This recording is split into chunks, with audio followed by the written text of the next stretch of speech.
Olá, irmãos, é um prazer estar convosco aqui mais uma vez e esta é a última vez que vamos estar reunidos aqui a este horário. Amanhã iremos terminar esta nossa aventura da parte da manhã e penso eu que ao longo desta semana nós já caminhamos bastante, certo? Nós começamos no mundo, entramos no lugar, no pátio, depois no lugar santo e no lugar santíssimo. Parece, olhando para o santuário, uma distância curtinha, não é? Mas é uma aventura de uma vida. É a proposta de Deus. A proposta de Deus é que eu tome isto como uma prioridade e comece realmente esta caminhada. Nós hoje, perguntam-me vocês, então quer dizer, nós ontem chegámos ao lugar santíssimo, por isso já terminamos a caminhada, certo? O que é que nós vamos falar hoje? Pois é que ao mesmo tempo que eu devo estar a lutar com o Senhor para caminhar e seguir em frente neste caminho espiritual, há alguém que não está muito contente com isso, certo? Então, há alguém que vai estar sempre a tentar nos desviar do nosso caminho espiritual. E é hoje exatamente isso que nós vamos ver. Como é que eu me posso desviar do caminho? Não para eu me desviar, mas para eu estar atento para não me desviar. Ora, é certo que, resumidamente, aquilo que nós vimos esta semana, e isto é uma coisa que eu tenho vindo a repetir, que é o mais importante, é que Deus pede: Ruben, purifica-te, santifica-te e obedece. E a maior lição desta semana é esta: isso é impossível. Sou eu que faço, diz Deus, isto em ti, não és tu. É certo que eu tenho a minha parte, que é permitir ao Senhor fazer isto na minha vida. E por isso nós ontem vimos que é a nossa entrega ao Senhor que faz toda a diferença. Mas também há uma coisa que nos impede muitas vezes de entender este caminho espiritual. É que muitas vezes nós achamos que depois da nossa conversão, a nossa missão como crentes é obedecer à lei de Deus. E se nós olharmos para este mapa, é isso que lá está. Isso seria o equivalente a passar diretamente da pia para o lugar santíssimo. O facto de eu me ter convertido, o facto de eu ter aceito Cristo como meu Salvador, o facto de eu querer iniciar uma caminhada, não significa que eu estou pronto para ser usado pelo Senhor. Isso significa que eu estou pronto para começar a minha caminhada com o Senhor. E é nessa caminhada que o Senhor me vai ensinar: Ruben, deixa-me agir na tua vida. No entanto, do outro lado, está alguém. Diz o seguinte, eu gosto muito do capítulo 32, do Grande Conflito. É um dos capítulos mais pequenos do Grande Conflito. Mas eu gosto muito dele porque ele fala de quê, sabem? Os enganos de Satanás. Tem lá 14. Eu já os numerei todos. Até já preguei sobre esse assunto. Tem lá 14 enganos. Bom, mas reparem o que diz. O grande conflito entre Cristo e Satanás, que tem prosseguido durante quase 6.000 anos, logo deve terminar. E o maligno, todos nós sabemos isto, redobra seus esforços para frustrar a obra de Cristo em prol do homem e prender as almas em suas ciladas. Caímos ou não muitas vezes nas ciladas de Satanás? É que nós só falamos em caminhar para a frente, lembram-se? Passar de uma parte para a outra. Mas isto não é um caminho linear, porque tanto damos passos para trás, como damos... tanto damos passos para a frente, como damos passos para trás, certo? E quando nós olhamos para o santuário, os irmãos podem perguntar assim, muito bem, mas Cristo, quando veio a este mundo, deu uma nova aliança. Substituiu os rituais antigos por rituais novos. Ele fez isso ou não fez? Sim. Qual foi os rituais que Cristo instituiu antes de morrer por cada um de nós? Batismo, muito bem. Mais? Santa Ceia, certo? Então nós falamos que no pátio está representada a nossa conversão, está lá representado o batismo, certo? Mas se nós pensarmos bem, a Santa Ceia também está aqui representada. Ora, pensemos. O vinho na Santa Ceia, o sumo de uva, representa o quê? O sangue de Jesus que verteu onde? O sacrifício de Jesus está representado aqui? Está. Aonde? No altar. O lava-pés representa o quê? Reparem, quando saímos do mundo, de uma vida de pecado, Deus diz-nos para passar pelo batismo, certo? Mas sempre que eu pecar, eu tenho que me batizar? Não. É diferente viver em pecado de pecar. São coisas diferentes. Mas o Senhor deixou um ritual como que uma renovação. Deixou ou não deixou? Como é que se chama? O lava-pés. Então o lava-pés está representado aqui também ou não está? Está, o lava-pés também está representado. Qual é a outra coisa que nós ingerimos na Santa Ceia? O pão. Havia pão no santuário. Mesa dos pães asmos. Então, este ritual não bem substituir o antigo. E ele é o que é? É exatamente o mesmo. Cristo está a tentar ensinar exatamente as mesmas coisas com a Santa Ceia de que ele ensinava com o santuário. Aliás, quando eu estou numa Santa Ceia, a pegar no copo, e eu estou a dizer o quê? Que eu acredito que o sacrifício de Cristo é suficiente para perdoar os meus pecados. Amém? Eu acredito que a água é um símbolo dessa purificação. Por isso eu faço a cerimónia de lava-pés. E eu, quando estou a comer o pão, sabem o que é que eu estou a dizer ao Senhor? Já alguma vez pensaram nisso? Quando eu estou a participar na Santa Ceia, quando eu pego no pedaço do pão e estou a mastigá-lo, sabem o que é que eu estou a dizer ao Senhor? E eu estou-me a comprometer com o Senhor a alimentar-me da sua palavra.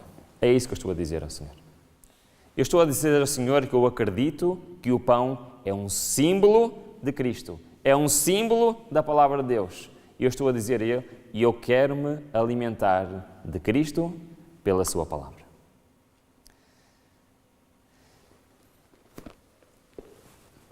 Mas se nós estivermos apenas no pátio, Satanás não vai estar muito preocupado. Diz o seguinte: não se fazendo um esforço especial para resistir ao seu poder, prevalecendo a indiferença na igreja e no mundo, o que é que Satanás faz? Não está preocupado.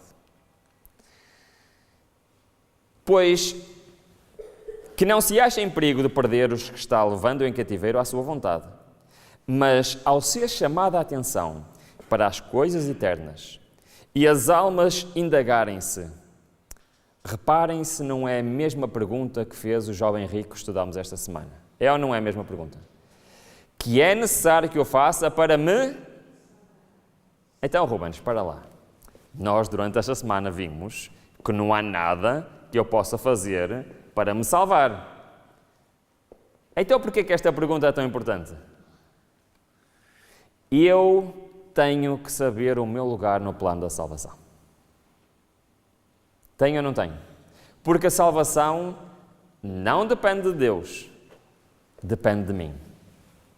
Deus já fez tudo, faz tudo, irá fazer tudo para a minha salvação.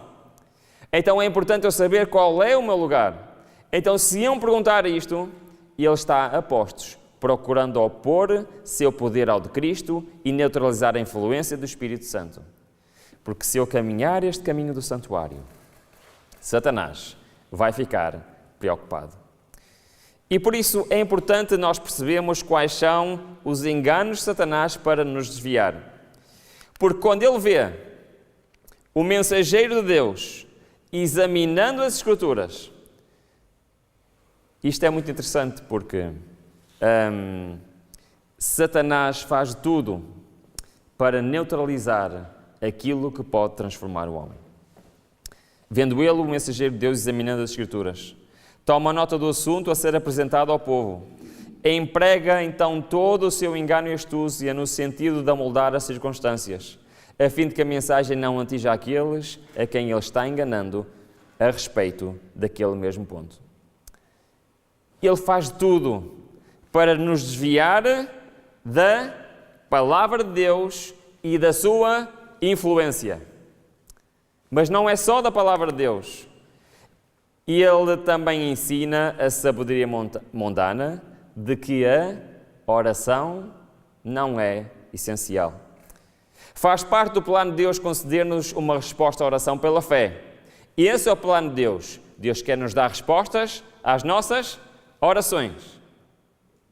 Todos os dias, Ele tem bênçãos para cada um de nós.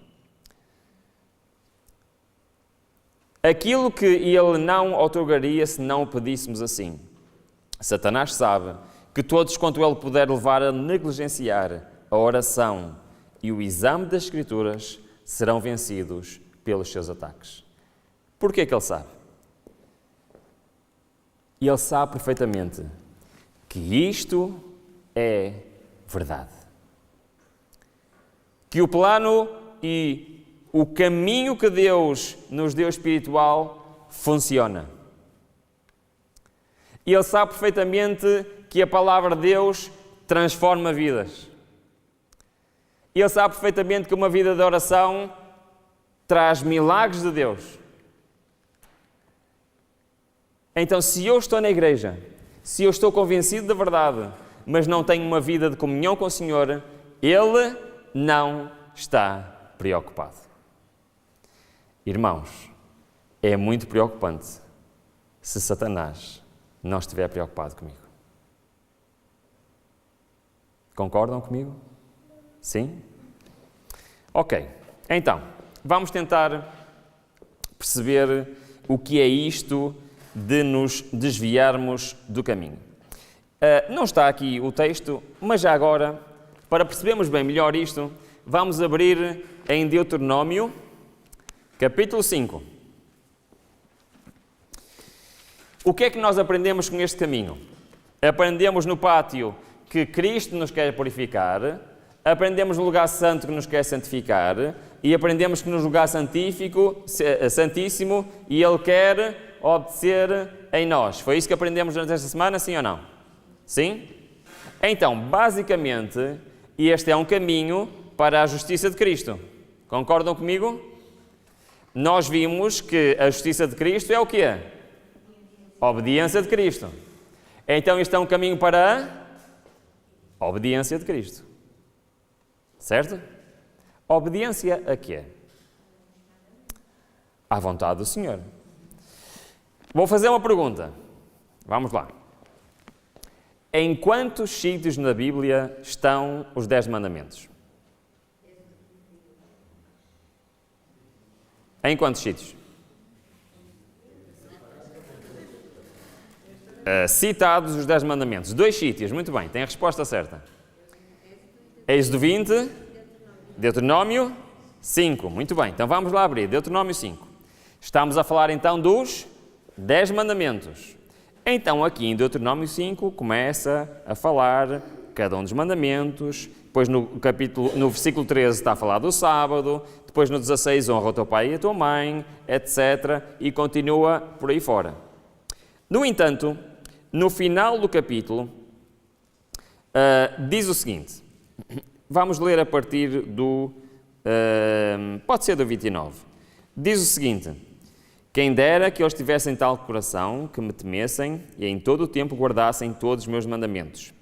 Pergunta: Deus quer que nós façamos a sua vontade, sim ou não? E depois no 31 diz assim: mas tu fica-te aqui comigo, e eu te direi todos os mandamentos, estatutos e juízos que tu lhes hás de ensinar, para que pratiquem na terra, cuja posse eu lhes darei. E depois diz uma coisa muito interessante, no versículo 32. Portanto, cuidareis em fazer tudo o que o Senhor vosso Deus vos ordenou. Está a falar de quê? O que é que ele tinha acabado de vos dar? Os 10 mandamentos. E agora o que é que ele diz a seguir? Não vos desviareis nem para a direita, nem para a esquerda. Não é estranho esta afirmação de Deus logo a seguir a ter dado os 10 mandamentos? Ele está a dizer que quer uma vida de obediência e depois diz, muito bem, não vos desviem nem para a esquerda, nem para a direita. Eu quero fazer uma pergunta. Para eu me desviar para a direita ou para a esquerda, em que direção eu tenho que estar a ir? Desculpem, para eu não me desviar para a esquerda ou para a direita, em que direção é que eu tenho que estar a ir? Em frente. Então está a falar de um quê? De um caminho. Um caminho para quê? Para a obediência. Repararam que vamos ter sempre ao mesmo? Aliás, logo a seguir ele diz isso mesmo. Andareis em todo o caminho que o vosso Senhor vos ordenou. Então, Deus dá os 10 mandamentos e diz que isto é um caminho. Não desvies nem para a esquerda, nem para a direita. Segue em frente. Ok. Então, o que é que quer dizer eu me desviar para a esquerda e o que é que quer dizer eu me desviar para a direita? Diz o seguinte no mesmo capítulo 32 do Grande Conflito. Neste capítulo, Deus está a descrever que existem 3 grupos no povo de Deus. Um grupo é aquele que se desvia para a esquerda, outro grupo é aquele que se desvia para a direita, outro grupo é aquele que segue em frente. Perceberam? O que é que isto quer dizer? Há uns que se desviam para a esquerda. Por exemplo, dá aqui alguns exemplos.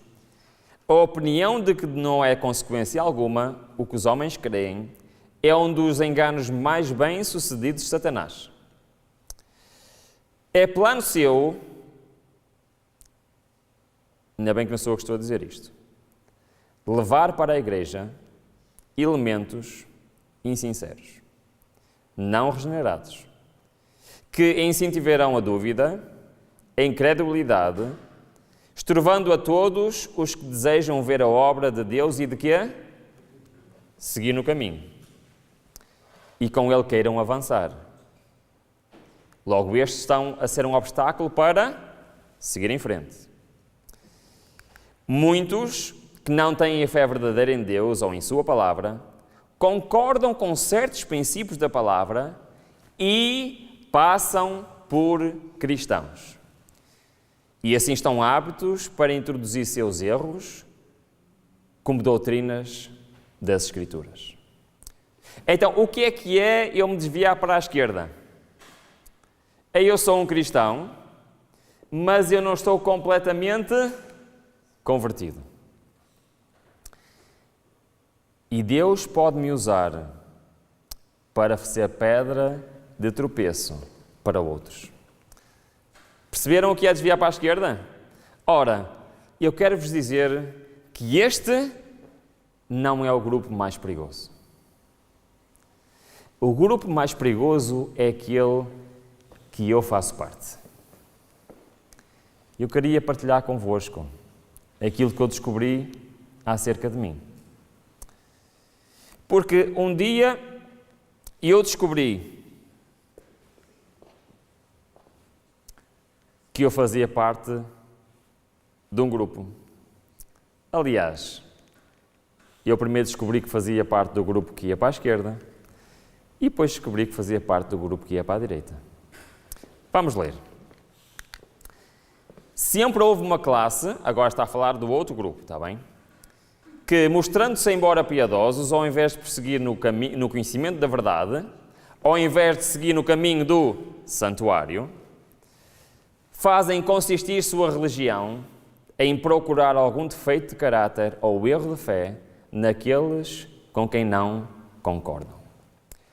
Tais pessoas são o lado esquerdo ou o lado direito? São a mão direita de Satanás. Os acusadores dos irmãos não são poucos. Ora, eu descobri que fazia parte deste grupo. Aliás, a Bíblia tem um nome para este grupo. Chamam-lhes de fariseus. E eu quero partilhar convosco as características dos fariseus. Aqueles que se desviam para o lado direito. Hoje existem milhares e dezenas de milhares que estão a cometer o mesmo erro que cometeu Caim. E como também fizeram quem? Os fariseus nos dias de Jesus. E eles confiam em quem?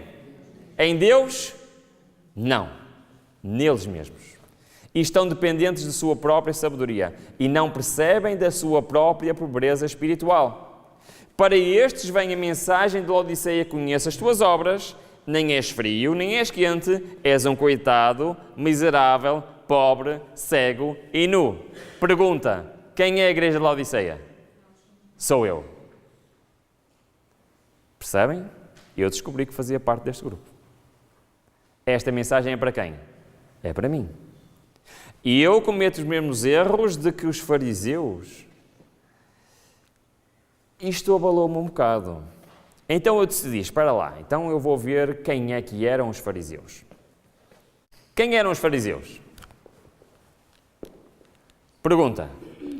Eram doutores da lei, certo? Eram um partido político também, certo? Tinham poder religioso, tinham poder político. Que mais características vocês conhecem deles?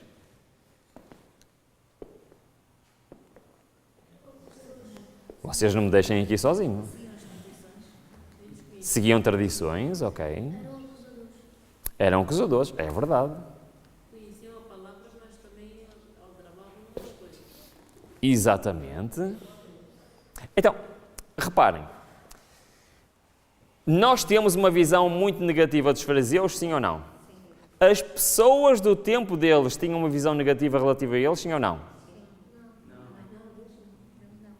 Os próprios discípulos maravilhavam com Cristo de não respeitar os fariseus. E sabem porquê?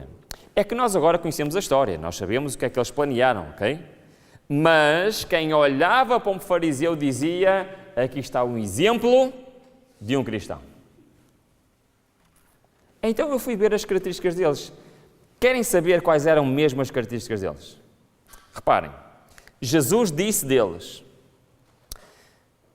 na cadeira de Moisés se assentam os escribas e os fariseus. Portanto, tudo o que vos disserem, isso fazei e observei. Como é que é? Cristo está a dizer que eles pregavam o quê? A verdade. Isto é um bocado complicado, mas é exatamente isso. Eles não só conheciam a verdade, eles também a pregavam. Mais, o que é que eles faziam mais? Diz a Bíblia que eles eram doutores da lei e que tinham a chave da ciência. Como é que é? E eles tinham a chave da ciência, a chave do conhecimento? Mais, diz em Mateus 23 que eles percorriam o mar e a terra para fazer um prosélito. Ok, este português está um bocadinho antigo. O que é um prosélito? Alguém sabe? Um convertido. E eles faziam de tudo para que alguém se convertesse. Até aqui, como é que está a aparecer as características dos fariseus? Não está muito mal para já, não é? Ok, então vamos continuar. Eles faziam grandes esforços missionários. Mais, fariseus que dizimais eles de lá, a arruda e toda a hortaliça. Eles eram extremamente fiéis como? Nos dízimos. Eram ou não eram? Eram. Mais, eles faziam prolongadas orações. Oravam extensivamente. Eles, diz assim, 2 homens subiram ao templo para orar, um fariseu e outro publicano. O fariseu estava em pé e fazia o quê? O que é que ele fazia? Então, não só oravam extensivamente, como oravam frequentemente. Hoje, durante esta semana, nós não aprendemos que isto é fundamental para a nossa vida cristã. Nós aprendemos ou não aprendemos? Sim? Ok. Além disso, aqui um fariseu a falar, dizia, jejuo 2 vezes por semana, dou o dízimo de tudo quanto ganho. Eles não só davam o dízimo, mas faziam o quê? Jejum. Isto é um conselho que o Senhor nos dá ou não é? Não sei o que é que vocês estão a achar disto. Mas, Filipenses capítulo 2, versículo 3 diz, fariseu, segundo a justiça que há na lei, irrepreensível. E eles eram devotos, zelosos pela lei.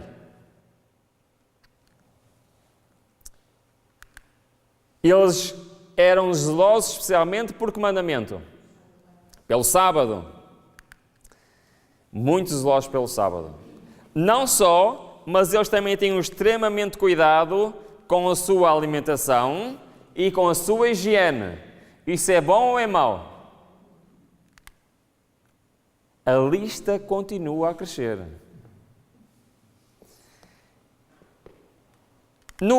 Reparem que isto é muito interessante. Diz assim, pois que edificais os sepulcros dos profetas e adornais os monumentos dos justos.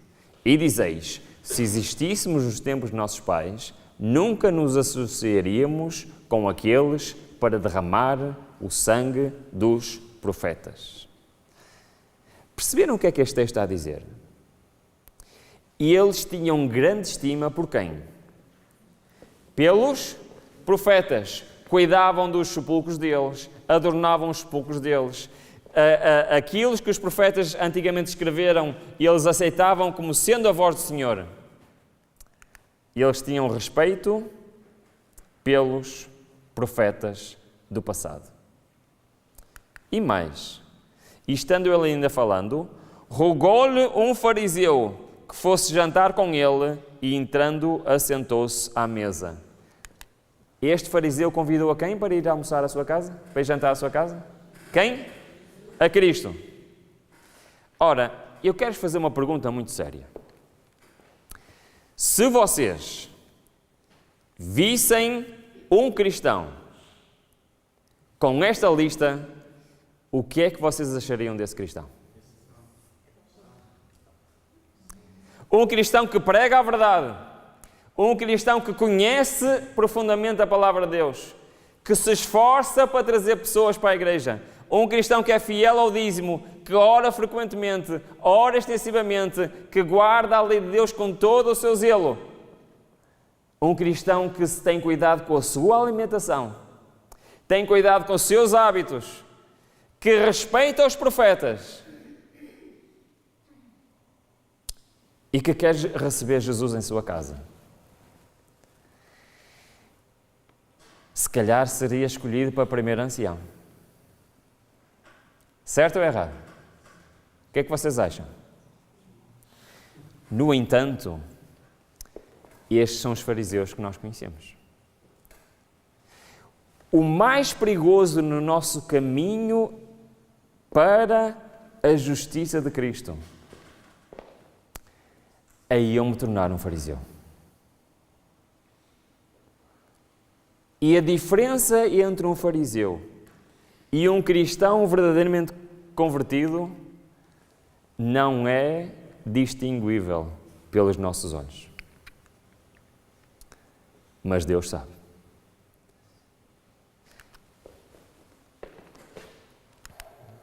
Hoje existem milhares e dezenas de milhares, que são como quem?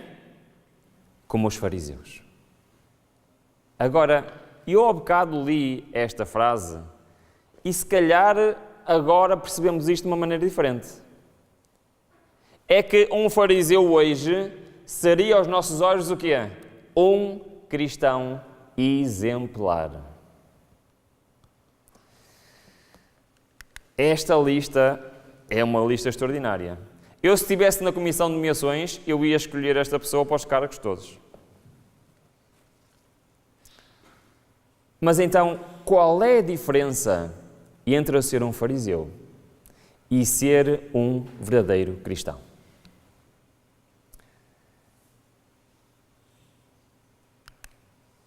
Certo homem foi curado por Cristo. E esse homem foi falar com os fariseus. Conhecem essa história? Agora reparem, o homem respondeu e disse-lhes: nisto, pois, está a maravilha, que vós não saibais de onde ele é, e contudo me abrisse os olhos. Ora, nós sabemos, resposta dos fariseus, nós sabemos que Deus não ouve a quê? Pecadores. Mas se alguém é temente a Deus e faz a sua vontade, a esse ouve. Quero fazer uma pergunta. Isto é verdade?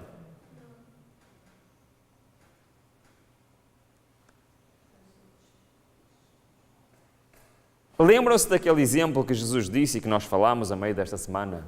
Que estava um fariseu e estava um pecador. Qual deles Deus ouviu? Porquê?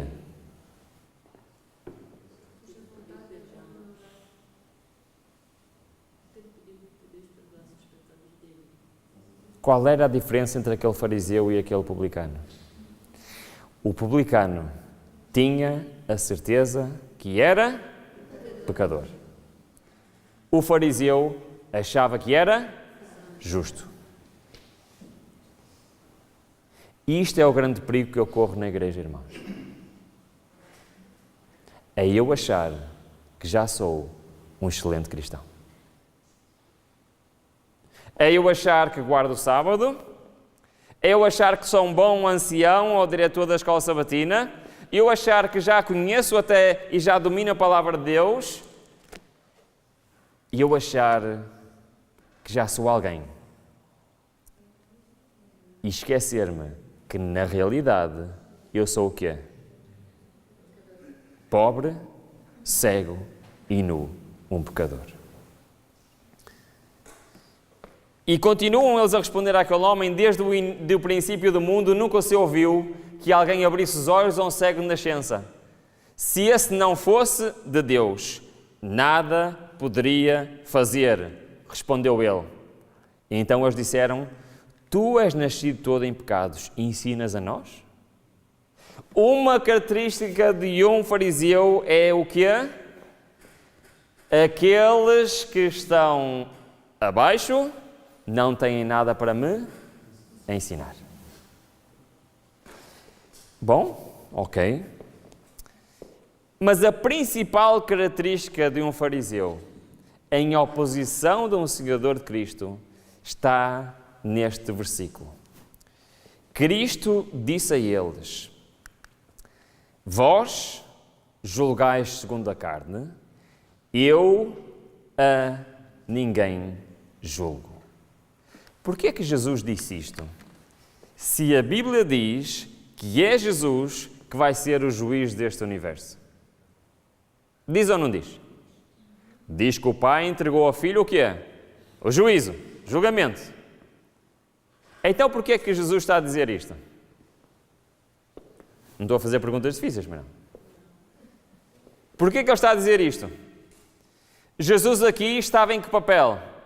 Papel de rei do universo ou papel de homem? Homem. E estavam a ser um exemplo para quem? Para mim. E o que é que ele fez quando esteve neste planeta? Será que ele julgou? Ou ele disse: o julgamento não me pertence?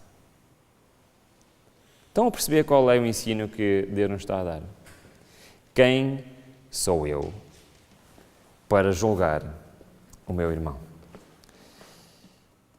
Mas aqueles homens achavam que a grande virtude deles dava o direito de julgar os outros.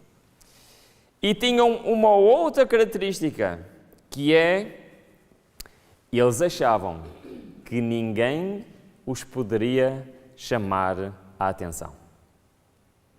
Sabiam disso? Ora, reparem nesta frase que é extraordinária. Jesus estava constantemente a tentar salvar aqueles homens. E a resposta daqueles homens foi extraordinária. Ele diz assim: então, respondendo um dos intérpretes da lei, disse a Jesus: Mestre, dizendo essas coisas, também quê? Nos ofendes a nós. Um fariseu é uma pessoa que fica facilmente ofendido. Alguma vez viram Cristo ficar ofendido a alguma coisa que lhe disseram? Veem aqui uma diferença? Olhando para eles em redor com indignação, Jesus doía-lhe no coração a dureza daqueles homens.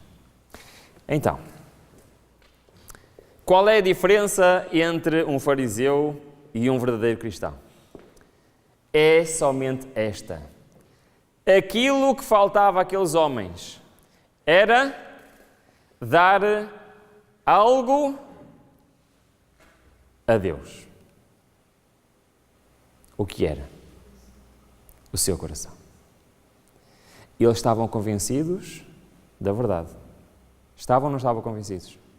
Eles estavam convencidos que pertenciam ao povo de Deus. Eles estavam convencidos que a Bíblia, que a palavra de Deus, era a verdade. Eles aqui estavam convencidos, mas aqui não estavam. Eles não queriam ser transformados por Deus. Se eu pertenço ao povo de Deus e recuso este plano de Deus para transformar o meu coração, como é que eu me chamo então? Fariseu.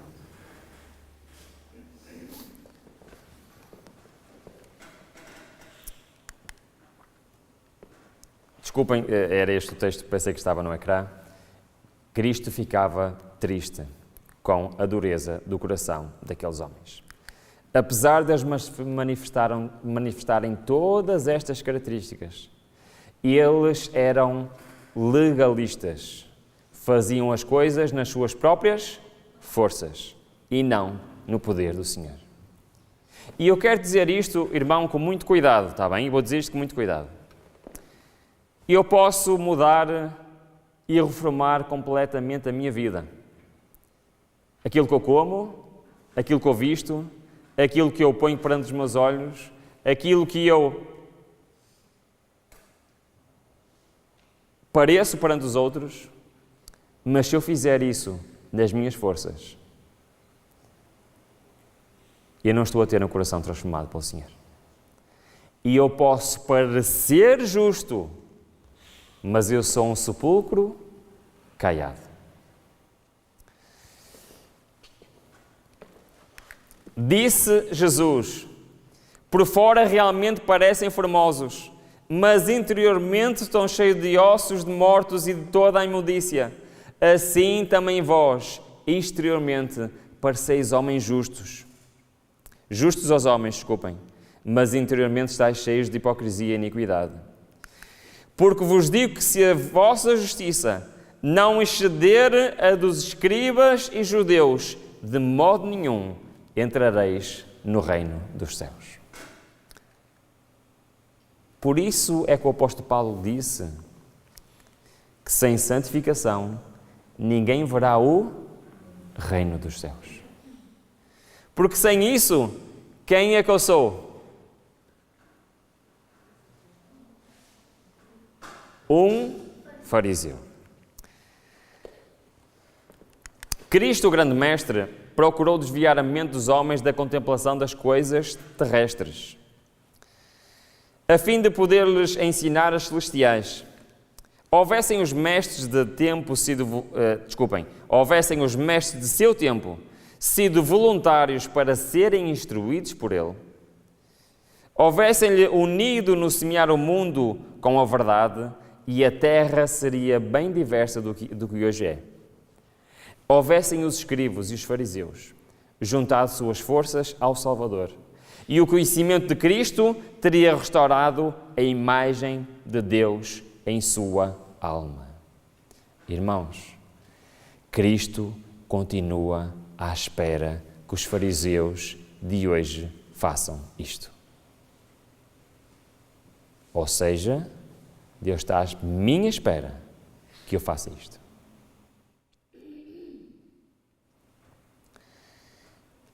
É este o principal ensinamento do santuário. É claro que o desejo de Deus é que eu continue em frente, mas o plano de Satanás é eu desviar-me para a esquerda? Afinal, isto não é assim tão importante. O que interessa é eu amar a Cristo e o resto. Deus sabe que eu sou pecador. Ou então eu desviar-me para a direita e eu querer obedecer nas minhas próprias forças. E eu querer ser o melhor cristão do mundo pelo meu próprio zelo. Estes dois são dos maiores enganos de Satanás. Por isso é que nós precisamos de ter os nossos olhos fixos em Cristo. O desconhecimento dele é o que dá aos homens uma tão alta ideia da sua própria justiça. Ao contemplarmos a pureza, a excelência, veremos nossa fraqueza, veremos a nossa pobreza, veremos os nossos defeitos, veremos a realidade.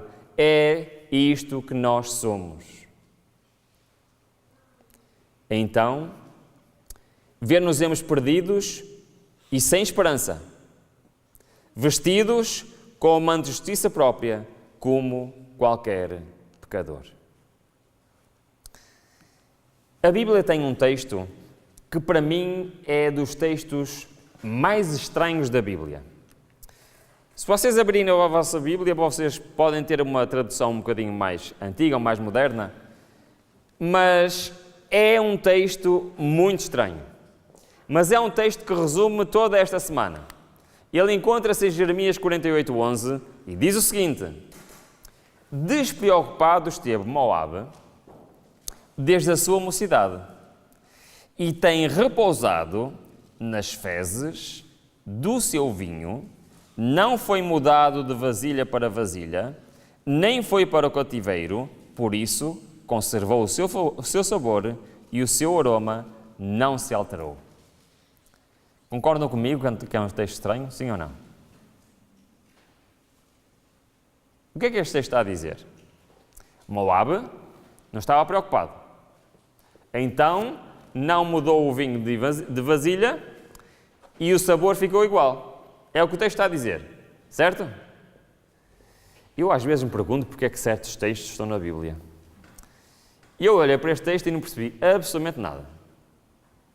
Mas depois eu li uma citação que fez com que eu colocasse este texto para nós percebermos realmente o que é isto do caminho do santuário. Porque diz o seguinte, reparem bem: o homem pode recusar ouvir os conselhos e a advertência de Deus. Pode preferir tomar o controlo da sua vida nas próprias mãos. À semelhança de Moabe, recusa-se a ser mudado. Recusa-se a corrigir os traços deficientes de seu caráter, embora o Senhor lhe haja claramente indicado o trabalho, os privilégios, as oportunidades e os progressos a serem feitos. Dá muito trabalho romper com as velhas maneiras de viver e transformar as ideias e os métodos. O seu aroma não se alterou. Ele se apega aos seus defeitos. Aquele Moabe que nós acabámos de ler somos cada um de nós, irmãos. Se eu me apego às minhas velhas maneiras de viver, se eu não permito que Deus faça este trabalho transformador na minha vida, o meu aroma não se vai alterar. O que é que vocês acham disto, irmãos? Acham que o que estivemos a falar durante esta semana é um conceito teórico dado por Deus há milhares de anos atrás, ou é algo que é fundamental para a minha vida cristã hoje? Este é o mapa para a minha salvação.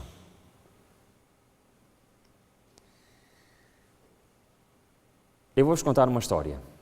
Não era esta história que estava prevista para hoje, mas eu vou-vos contar uma história. Ainda tenho 10 minutos.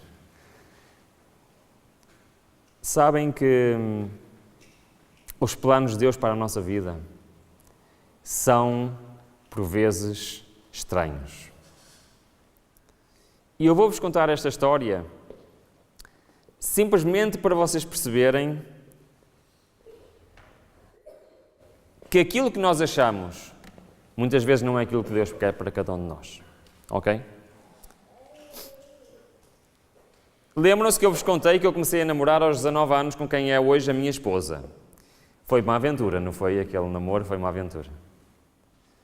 No entanto, sabem que eu comecei a namorar no dia 30 de dezembro de 1998 e no dia 5 de fevereiro de 1999, Deus já me tinha dito que era com essa pessoa que eu ia casar.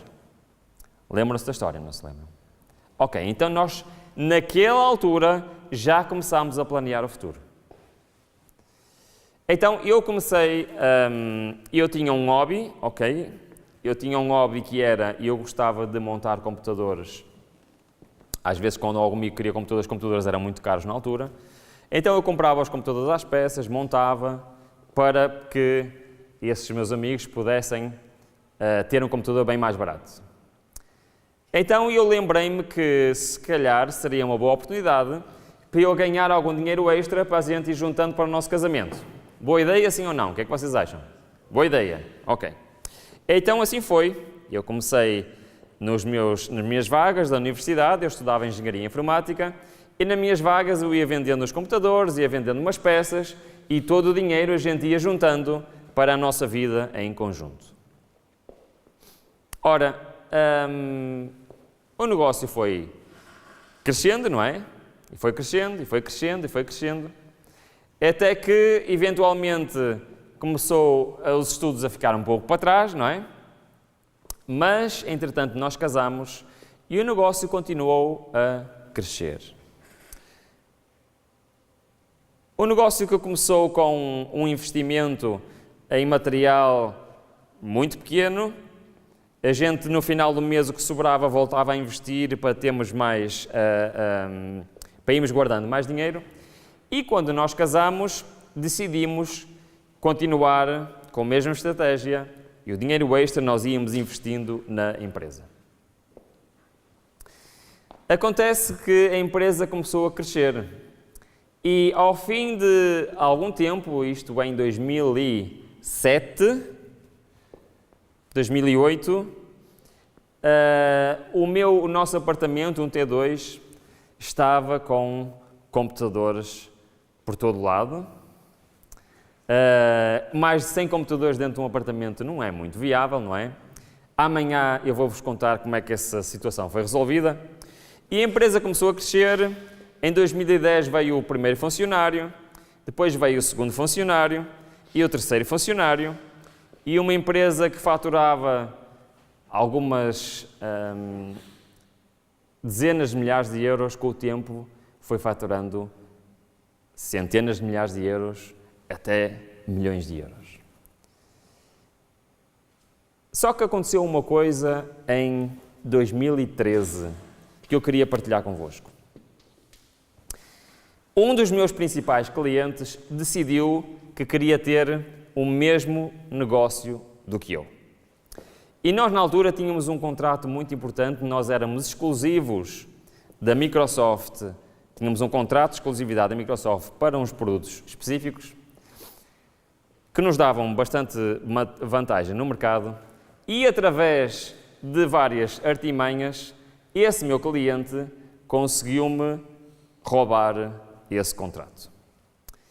E eu fiquei um bocado triste e desanimado com aquilo, porque ia fazer com que eu perdesse alguma competitividade no mercado.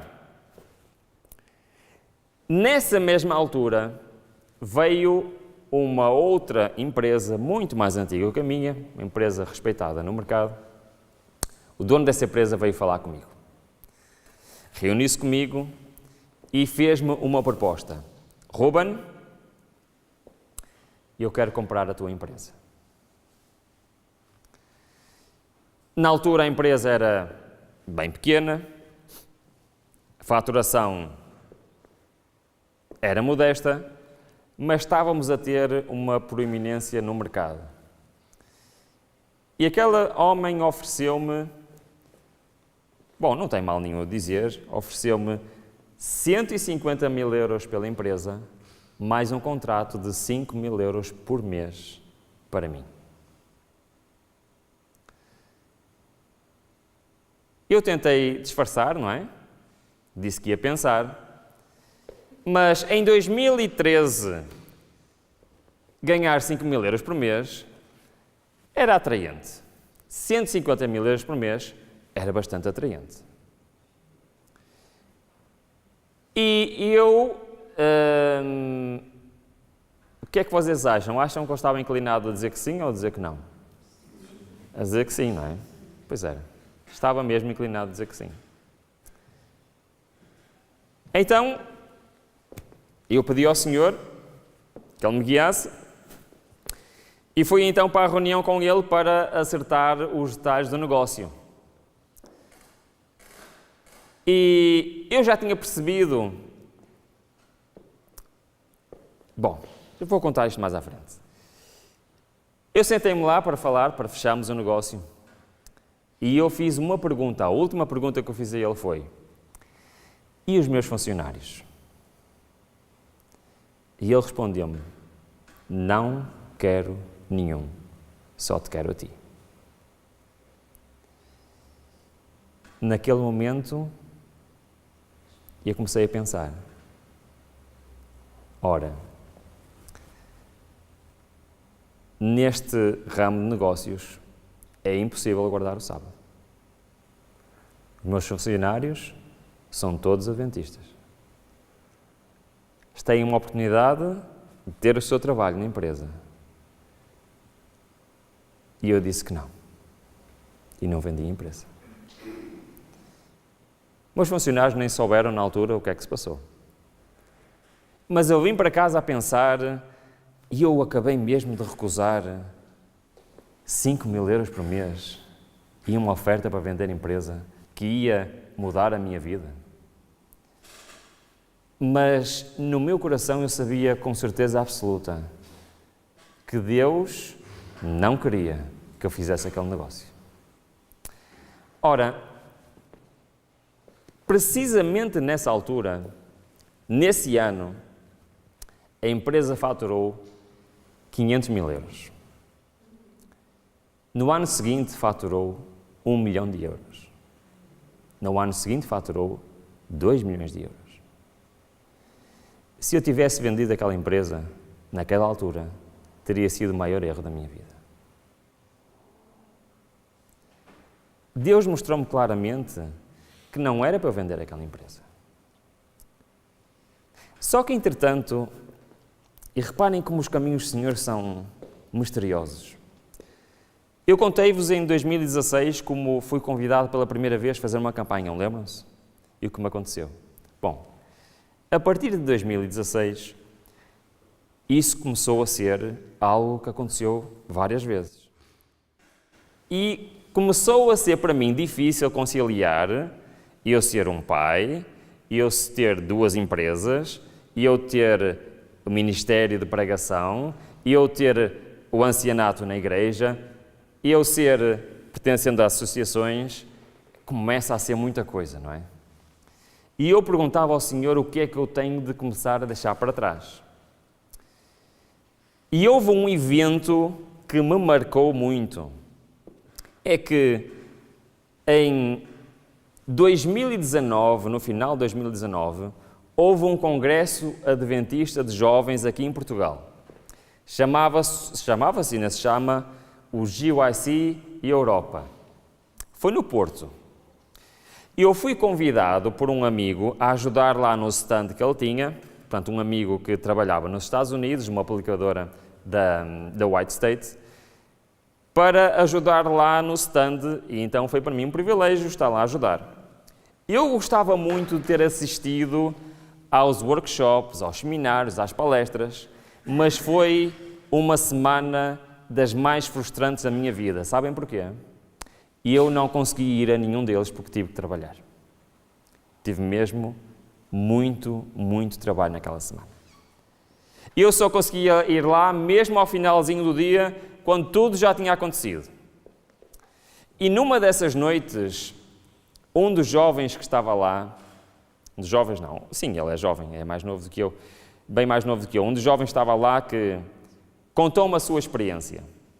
E ele disse-me o seguinte: sabes, eu era um empresário no meu país, mas o Senhor chamou-me para o ministério e eu deixei tudo e vim para o ministério.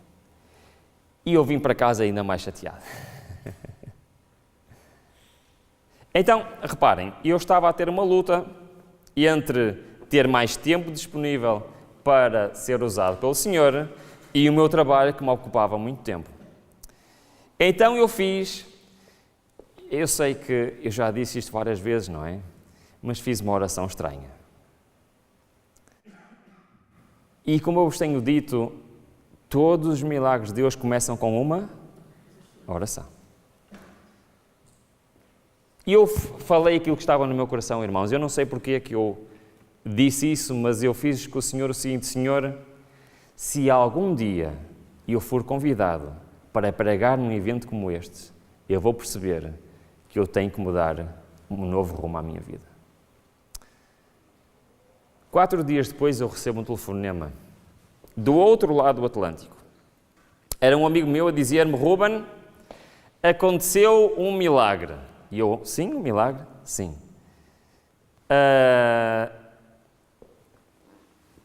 Bom, lá não sei se chama divisão, se chama conferência, não sei como é que se chama, mas aqui no Brasil, pela primeira vez, tivemos então a autorização da igreja para fazer o GYC no Brasil. Vai ser o primeiro. E vai ser em janeiro de 2020. E que bom, estamos contentes. Então, um congresso de jovens, que maravilha. E queríamos que tu fosses um dos pregadores para este evento. E eu fiquei contente, não é? O Senhor tinha acabado de responder à minha oração, mas, por outro lado, fiquei com uma dúvida: o que é que eu faço à minha vida? E esta pergunta acompanhou-me desde 2020 até o ano passado. E a dúvida e a luta, e cada vez mais difícil conciliar tudo, até que houve um dia que eu me ajoelhei lá no meu escritório, depois de toda a gente ir embora, e eu disse: Senhor, eu preciso saber o que é que eu tenho que fazer à minha vida. E eu disse ao Senhor: Senhor, eu não tenho coragem de me desfazer deste negócio. Tu no passado não me deixaste vender a empresa. Por isso vamos fazer aqui um acordo. Se for para eu vender esta empresa, tu tens que arranjar um comprador. Esse comprador tem de ser adventista, tem que manter os postos de trabalho e tem que dar continuidade a este projeto. Ok, eu fiquei tranquilo porque estava nas mãos do Senhor e isto era muito difícil de acontecer. Sabem quanto tempo demorou, irmãos? 30 minutos depois, o telefone tocou. Do outro lado estava uma pessoa que eu ouvi uma vez e me disse: Ruben, Desculpa, está a incomodar esta hora.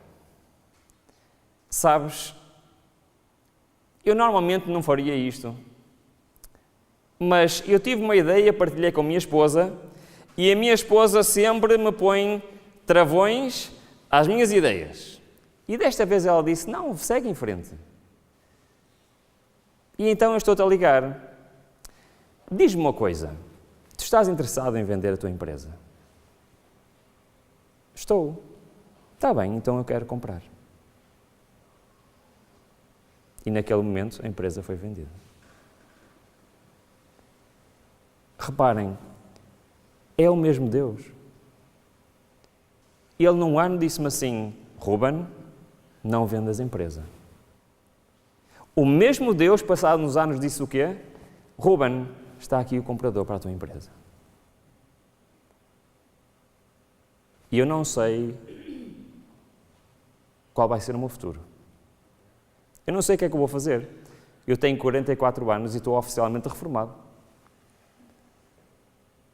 Mas uma coisa eu sei, independentemente do que eu vá fazer no futuro, há uma coisa que eu quero fazer, o plano de Deus para a minha vida.